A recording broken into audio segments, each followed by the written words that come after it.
Hello, Chantel here with North to South, Two Sisters Homesteading, and we're going to make some chicken treats, or a chicken treat. If you've ever bought like a chick block, that's what we're going to make. We're going to make one homemade. Great boredom buster in the winter, great way for your chickens to stay warm and keep egg production up in the winter as well, because we're going to fill it with lots of good high protein and lots of good grains, and that keeps their bodies warm at night. All right, I'm going to start this with 1 cup of our chicken feed. 1 cup of our yummy mealworms, lots of good protein that the chickens love. Because when your chickens aren't laying during winter or molting season, they need that protein to continue to lay eggs, especially when they're molting. They need that extra protein. We're going to do a full 1.5 cups of scratch grains. My scratch grains have black sunflower seeds in it. If mine didn't, I might do 1 cup and then a whole half of the sunflower seeds. Because again, high protein and lots of these grains are going to help keep them warm as well. There's that additional 1/2 cup. Next, we've got 1/2 cup of oats. I give my chickens lots of oats in the winter because it helps to keep them warm and keeps my egg production up all winter long. And I'm going to add oyster shells here. This is totally up to you to add. I have them. I like to use them up. So I add them to stuff like this because I don't use oyster shells otherwise. I give my chickens their eggs with their shells in them for calcium and for grit, and my chickens scratch on the ground, right? So they get rocks and pebbles.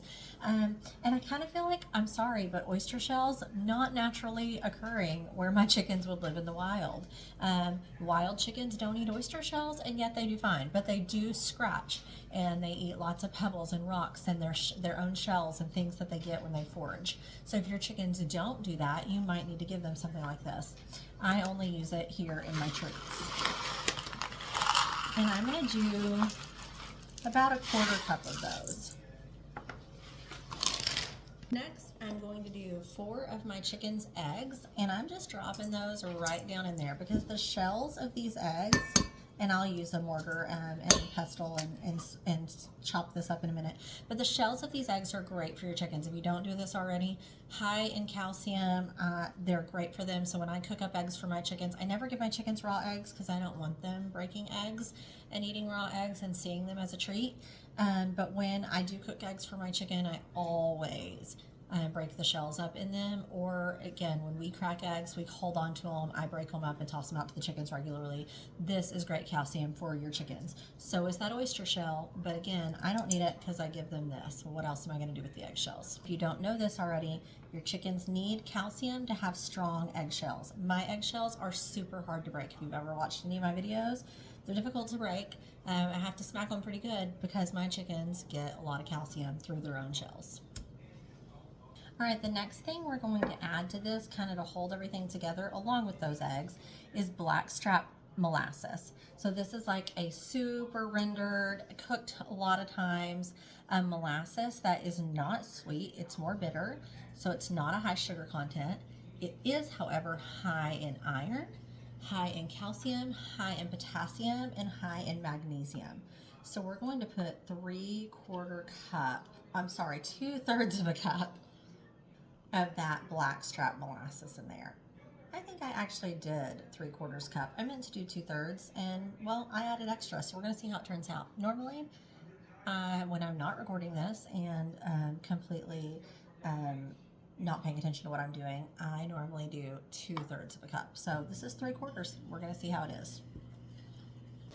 Next, I'm going to put some things in here that I give my chickens all the time that I just know are good for them. So like if it was summer and I was doing this, I might have some fresh mint I would throw in here. If I had some lavender, again, it's not summer, so I don't. But I'm throwing in some cinnamon, some cayenne, and some red pepper flakes because I know all of these are antimicrobial, antifungal, good for digestion, and might even have some deworming properties. I hear some stuff off and on about.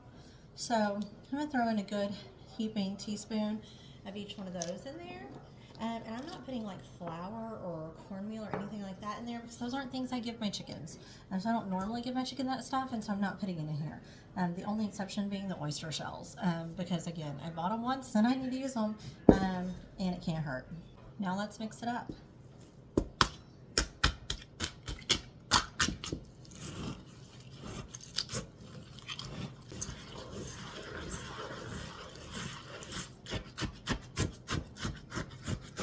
This is going to be just fine. I'm afraid it would be too much, but I think it's just fine. So you can decide to do it either way you want.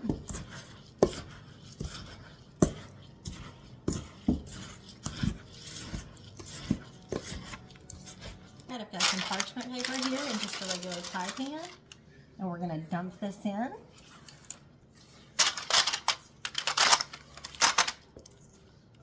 That is going to make a big old chick block. My chickens will not eat all of this in a day, so I will put it out over several days. Bring it in at night so that it doesn't attract other critters that I don't want, and then put it out again the next morning.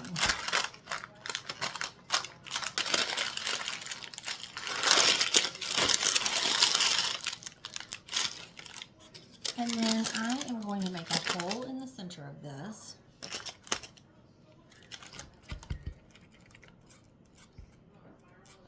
And I'm going to bake it at 350 for about 30 minutes. And there is our lovely finished flock block. It's kind of sticking to the paper. If you have something in your coop like I do already, you can just stick it right through the hole and leave it there for your chickens, which is what I'm about to do. Or you can run a string through it, tie it up and hang it, or you can just set it on a plate. That's fine too. It's going to keep them happy and busy, and they're going to love it.